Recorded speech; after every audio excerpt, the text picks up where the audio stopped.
दो बड़ी खबरें आ रही हैं। एक खबर है कि ट्विटर यानी एक्स ने मोदी सरकार को अंगूठा दिखा दिया है।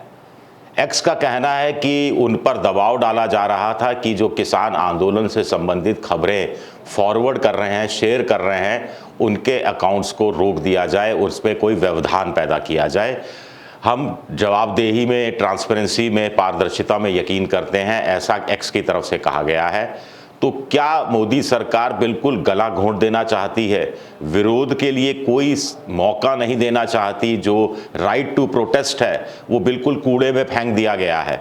और दूसरी बड़ी बात शरद पवार ने कही है। शरद पवार ने ये तंज कसते हुए, एक चुटकी लेते हुए कहा है, एक तरह से कह सकते हैं कि उनका कहना है कि जेल में जाने से बेहतर है बीजेपी में चले जाना, जेल जाने से बेहतर है बीजेपी में चले जाना। तो इससे सारी बीजेपी की नीति, रणनीति, सब कुछ सामने आ जाता है। तो ये बात शरद पवार ने अरविंद केजरीवाल के संदर्भ में कही है। तो क्या ये माना जाए कि हेमंत सोरेन के बाद अब अरविंद केजरीवाल देश के दूसरे मुख्यमंत्री होंगे जिनको जेल जाना पड़ेगा?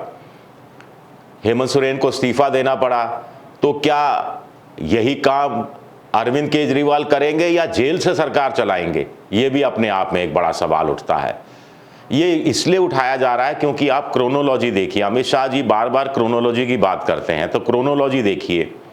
सुप्रीम कोर्ट का एक फैसला आता है, चंडीगढ़ का मेयर जिस फर्जी तरीके से बीजेपी ने बनाया था, उस फर्जीवाड़े को, उस साजिश को सुप्रीम कोर्ट बेनकाब करता है और कांग्रेस और आम आदमी पार्टी के जो सामूहिक मेयर पद का उम्मीदवार था उसको मेयर घोषित करता है और वोटों की गिनती भी सुप्रीम कोर्ट एक तरह से कर लेता है। ये भारत के इतिहास में पहली बार होता है। इसके बाद उत्तर प्रदेश में घोषणा होती है कि अखिलेश यादव और कांग्रेस के बीच में समझौता हो गया है। इसके तत्काल बाद अरविंद केजरीवाल एक तरह से घोषणा कर देते हैं कि कांग्रेस और आम आदमी पार्टी में दिल्ली की सीटों को लेकर समझौता हो गया है। 4 सीटें आम आदमी पार्टी, 3 सीटें कांग्रेस, बदले में गुजरात में भी 2 सीटें आम आदमी पार्टी को, बदले में गोवा, हरियाणा, असम में कोई सी सीट की दावेदारी नहीं करेगी आम आदमी पार्टी। पंजाब में दोनों पार्टियों ने तय पहले से ही कर रखा है कि फ्रेंडली फाइट होगी, वो आपस में मिलकर नहीं लड़ेंगे, एक दूसरे के खिलाफ लड़ेंगे ताकि अपोजिशन की स्पेस को श्रिंक कर दिया जाए। अपोजिशन वहाँ पर किसका है? थोड़ा बहुत बीजेपी, थोड़ा बहुत अकाली दल का, और दोनों के बीच में समझौता होने वाला है नहीं। तो बीजेपी की फांस ये भी है, किसान आंदोलन है, ऐसे में अकाली दल कैसे बीजेपी के साथ जा सकता है? कमलनाथ को लेने की तैयारी हो रही है, जिन पर 1984 के सिख विरोधी दंगों में भाग लेने का आरोप है। ऐसे में श्रोमणी अकाली दल बीजेपी के साथ कैसे जा सकता है?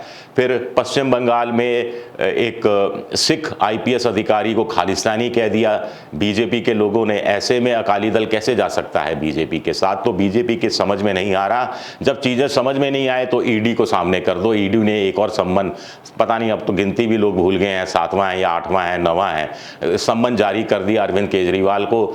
जबकि इससे पहले मामला कोर्ट में अरविंद केजरीवाल कह चुके, वो कोर्ट में वर्चुअल गवाही दी उन्होंने, वर्चुअल प्रेजेंस हुई उनकी, खुद व्यक्तिगत रूप से प्रेजेंस नहीं थे, वीसी के जरिए। और उन्होंने कह दिया कि अभी दिल्ली में बजट सत्र चल रहा है जो मार्च के पहले हफ्ते में शुरू होगा, खत्म होगा, माफ़ कीजिएगा, तो ऐसे में वो 16 मार्च को खुद ही पेश हो जाएंगे।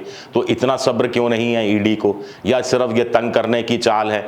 कांग्रेस के खाते से 115 करोड़ में से करीब 60 करोड़ 62 करोड़ निकाल लिए जाते हैं, जिसमें से 65 करोड़, शायद 5 करोड़ NSUI और युवक कांग्रेस के थे और बाकी 60 करोड़ 25 लाख रुपया इंडियन नेशनल कांग्रेस का था।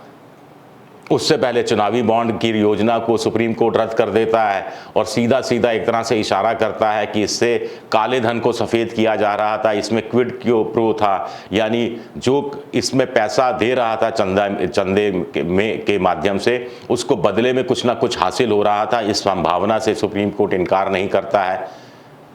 तो ये सारी चीज़ें अब कहाँ जाती हुई दिख रही हैं? क्या इंडिया पॉलिटिकल फ्रंट नए सिरे से खड़ा हो रहा है? इसको लेकर बीजेपी नए सिरे से चिंतित हो गई है उनको लगा कि बड़ी मेहनत की, महाराष्ट्र के अंदर शिवसेना तोड़ी, बड़ी मेहनत की, एनसीपी को तोड़ा, बहुत ज़्यादा मेहनत की, नीतीश कुमार को तोड़ दिया। नीतीश कुमार के बाद तो उनको लगा कि इंडिया पॉलिटिकल फ्रंट की जो इमारत है भर भरा के गिर जाएगी। नहीं भी गिरी तो चैनलों ने तो कम से कम गोदी मोदी मीडिया चैनलों की नज़र में तो भर भरा कर गिर ही गई थी वो इमारत। ममता बनर्जी ने सहयोग किया ये कह के कि कांग्रेस 40 पर अटक जाएगी, हम 2 से ज़्यादा सीटें नहीं देंगे, हम अलग से चुनाव लड़ेंगे। मायावती ने कह दिया कि वो ना बीजेपी के साथ होगी ना वो इंडिया के साथ होगी। स्वाभाविक तौर पर ये मतलब ये था कि हम इंडिया के साथ नहीं होंगे, पर्दे के पीछे से हमारी वजह से अगर एनडीए को यानी बीजेपी को कोई फ़ायदा हो सकता है तो उठा ले फ़ायदा। फारूक अब्दुल्ला अलग हो गए, महबूबा मुफ्ती, कुल मिलाकर 3 सीटें हैं भाई साहब।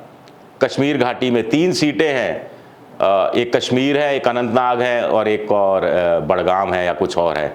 सिर्फ 3 सीटें हैं और उसमें भी 2 बड़ी पार्टियां वहाँ की जो रीजनल पार्टियां हैं वो उन्होंने कह दिया कि हम अपने हिसाब से अलग अलग चुनाव लड़ेंगे। तो ये हो क्या रहा था और अचानक कहानी घूमती है। अचानक वही अखिलेश यादव, एक फ़ोन का कमाल होता है, कहा जा रहा है कि प्रियंका गांधी ने सेतु का काम किया और राहुल गांधी और अखिलेश यादव की बात कराई। अखिलेश 63 पर, राहुल गांधी की पार्टी 17 पर चुनाव लड़ेगी। अचानक से पता लगता है कि रायबरेली और अमेठी में जो भीड़ उमड़ी है उससे परेशान है स्मृति ईरानी। अचानक से अरविंद केजरीवाल सामने आ जाते हैं। अचानक से पता लगता है कि कमलनाथ और उनके बेटे की एंट्री अटक गई है। अचानक से पता लगता है कि जयंत चौधरी को लेकर भी समझौता तो हो गया है लेकिन सीट शेयरिंग पर कुछ बात सहमति व्यक्त नहीं हो पा रही है। शरद पवार कह देते हैं कि महाराष्ट्र की 48 में से 39 सीटों पर सीट शेयरिंग तय हो गई है, यानी शरद पवार का जो बची खुची एनसीपी पार्टी है, उद्धव ठाकरे के हिस्से वाली शिवसेना है और कांग्रेस के बीच में, और बाकी जो 9 सीटें बची हैं उस पर भी जल्द ही फैसला कर लिया जाएगा। शरद पवार की बात से हमने शुरुआत की थी तो उन्हीं की बात से ख़त्म करेंगे, जो उनका कहना है कि या तो आप बीजेपी की बात मान लो या फिर सीबीआई, ईडी और इनकम टैक्स के छापों के लिए तैयार हो जाओ और फिर उस बहाने आपको जेल में डाल दिया जाएगा, उसके लिए तैयार हो जाओ।